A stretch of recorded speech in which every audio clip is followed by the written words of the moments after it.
नमस्कार दर्शकों, भक्ति ज्ञान चैनल में आप सभी का बहुत बहुत स्वागत है।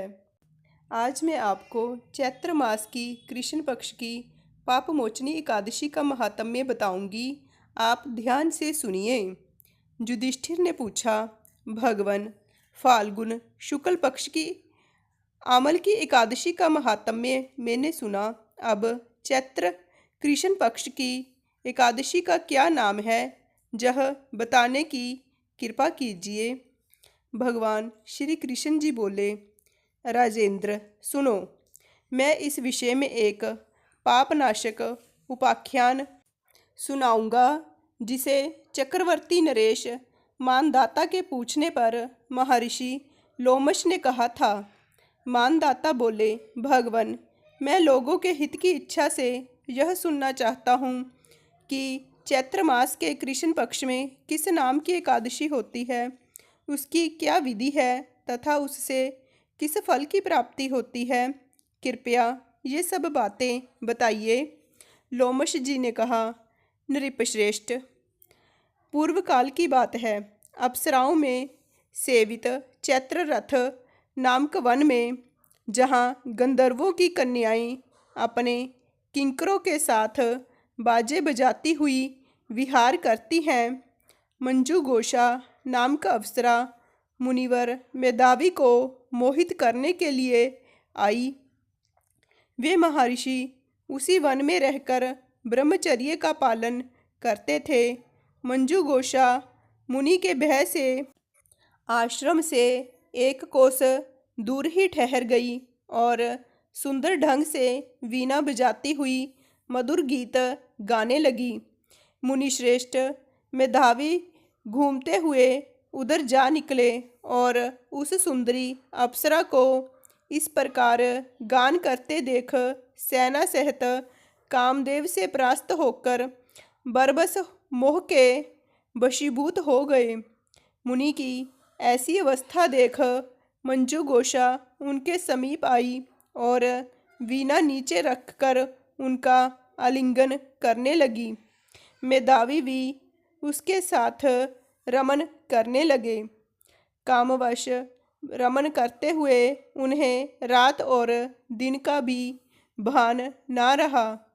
इस प्रकार मुनि जन उचित सदाचार का लोप करके अप्सरा के साथ रमन करते हुए उन्हें बहुत दिन व्यतीत हो गए। मंजू घोषा देवलोक में जाने को तैयार हुई। जाते समय उसने मुनिश्रेष्ठ मेधावी से कहा, ब्राह्मण, अब मुझे अपने देश जाने की आज्ञा दीजिए। मेधावी बोले, देवी, जब तक सवेरे की संध्या न हो जाए तब तक मेरे ही पास ठहरो। अप्सरा ने कहा, विप्रवर, अब तक ना जाने कितनी संध्या चली गई। अब मुझ पर कृपा करके बीते हुए समय का विचार तो कीजिए। लोमश जी कहते हैं, राजन, अप्सरा की बात सुनकर मेधावी के नेत्र आश्चर्य से चकित हो उठे। उस समय उन्होंने बीते हुए समय का हिसाब लगाया तो मालूम हुआ कि उसके साथ रहते 57 वर्ष व्यतीत हो गए। उसे अपनी तपस्या का विनाश करने वाली जानकर मुनि को उस पर बड़ा क्रोध हुआ।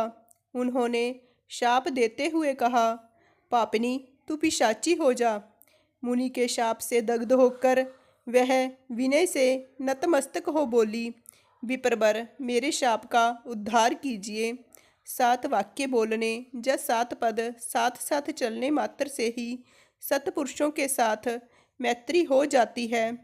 ब्राह्मण, मैंने तो आपके साथ अनेक वर्ष व्यतीत किए हैं, अतः स्वामिन, मुझ पर कृपा कीजिए। मुनि बोले, भद्रे, मेरी बात सुनो, यह शाप से उद्धार करने वाली है। क्या करूं?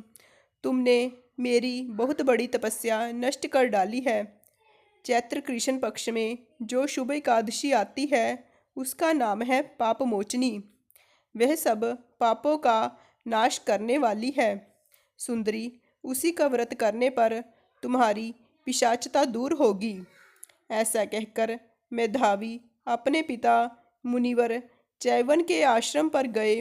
उन्हें आया देख चैवन जी ने पूछा, बेटा यह क्या किया? तुमने तो अपने पुण्य का ही नाश कर डाला। मेधावी बोले, पिताजी मैंने अप्सरा के साथ रमन करने का पातक किया है। कोई ऐसा प्रायश्चित बताइए जिससे मेरे पाप का नाश हो जाए। चैवन जी ने कहा, बेटा चैत्र कृष्ण पक्ष में जो पाप मोचनी एकादशी होती है उसका व्रत करने पर पाप राशि का विनाश हो जाएगा। पिता का यह कथन सुनकर मेधावी ने उस व्रत का अनुष्ठान किया। इससे उनका पाप नष्ट हो गया और वे पुनः तपस्या से परिपूर्ण हो गए। इसी प्रकार मंजू घोषा ने भी इस उत्तम व्रत का पालन किया। पाप मोचनी का व्रत करने के कारण वह पिशाच जोनि से मुक्त हुई और दिव्य रूप धारणी श्रेष्ठ अप्सरा होकर स्वर्गलोक में चली गई। राजन, जो श्रेष्ठ मनुष्य पाप मोचनी एकादशी का व्रत करते हैं उनका सारा पाप नष्ट हो जाता है। इसको पढ़ने और सुनने से सहस्त्र गोदान का फल मिलता है। ब्रह्महत्या, स्वर्ण की चोरी, सुरापान और गुरु पत्नी गमन करने वाले महापातकी भी इस व्रत के करने से पाप मुक्त हो जाते हैं। यह व्रत बहुत ही पुण्यमयी है। बोलिए कृष्ण भगवान की जय। जय श्री कृष्ण।